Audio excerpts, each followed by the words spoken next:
Mga kaprobinsya, nakapagtiba naman tayo ng ating produkto dito sa ating munting farm. Ayan.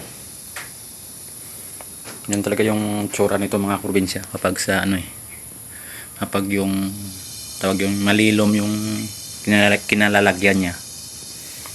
Ayan, may itim. Pero diba, kapag maitim yan nga ang masarap. Char. Pero maganda yan sa loob mga kaprobinsya. Hindi yan tagos yung itim dun sa loob.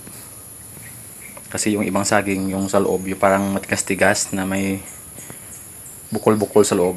Pangit yun. Yung tawag yan sa Ilonggo, aratay po. Pero yung sa akin na to, makinis to. Dun sa loob, makinis pa sa legs ng tiyota nyo. Char. Ayan. Every week, nag-harvest po tayo ng ganyang kadami. Kasi hindi naman po sabay-sabay lahat mga kaprobinsya. Ayan.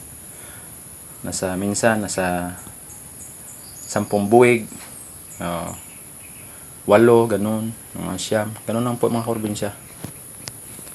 So, thankful po tayo sa mga blessing na to. Sana tuloy-tuloy na po to mga kaprobinsya. Ganun talaga po mga kaprobinsya kapag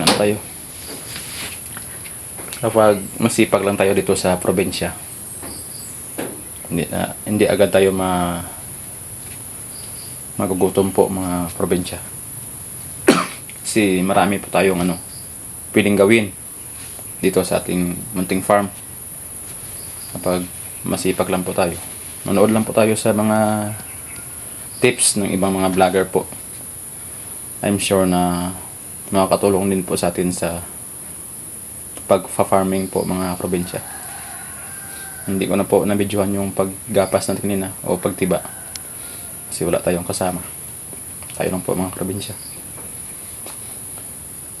So, that's only for today mga probinsya. Thank you for watching. Sana po healthy tayong lahat. Bye!